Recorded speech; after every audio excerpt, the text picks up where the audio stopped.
ఇక మనం అందరూ ఆసక్తిగా ఎదురు చూస్తున్నటువంటి ఇక ఏది 42 బీసీ కమిషన్ దానిపైన కూడా ఒక అద్భుతమైన ఒకటి మనకి ఇంట్రెస్టింగ్ న్యూస్ రావడం జరిగింది.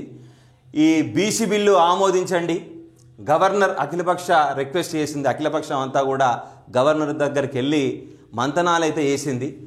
రాజ్భవన్లో జిష్ణుదేవ్ వర్మతో భేటీ, మూడ్ ఆఫ్ ద హౌస్ను పరిగణలోకి తీసుకోవాలని విజ్ఞప్తి, పలు విషయాలను అడిగి తెలుసుకున్న గవర్నర్ గారు కూడా ఈ బీసీ సవరణ బిల్లును ఏదేమైనా సరే స్థానిక ఎన్నికలు సమీపిస్తున్నాయి, అంటే స్థానిక ఎన్నికలని కాదు, తెలంగాణ రాష్ట్ర వ్యాప్తంగా బీసీ జనాభా అనేది ఎక్కువగా ఉంది, వాళ్ళకి న్యాయం జరగాలి, మరి దాని సవరణలు ఏమైనా ఉన్నాయా అని దాదాపుగా గవర్నర్తో మాట్లాడుతున్న అఖిలపక్ష నేతలు కూడా ఈ యొక్క సమావేశం ఏర్పాటు చేసుకున్నారు.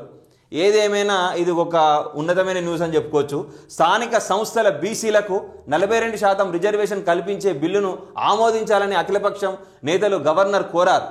సోమవారం రాజ్భవన్లో జిష్ణుదేవ్ వర్మతో సమావేశమయ్యారు.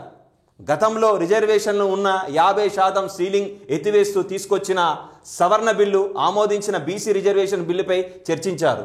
మూడ్ ఆఫ్ ద హౌస్ను పరిగణలోకి తీసుకోవాలని గవర్నర్ను రిక్వెస్ట్ కూడా చేశారు. అంటే ఏది ఏమైనా సరే ఈ యొక్క బిల్లును అనేది ఆమోదయోగ్యం తెలపడం కోసమైతే ప్రస్తుత అధికార పార్టీ కాంగ్రెస్ పార్టీ మాత్రం ఏదో విధంగా కష్టపడుతుంది అనేది మనకి ఇక్కడ స్పష్టం అవుతుంది అంతే. కానీ అధికార పక్షంగా కానీ కేంద్ర ప్రభుత్వం నుంచి కూడా బీసీ యొక్క రిజర్వేషన్ బిల్ అనేది ఇంకా పాస్ అయితే అవ్వలేదు. కాదు పార్టీ పరంగా ముందుకు తీసుకెళ్దామని మాత్రం కాంగ్రెస్ పార్టీ కృతనిశ్చయంతోనైతే ఉంది అని మనం చెప్పుకోవచ్చు ఇక్కడ అంతే.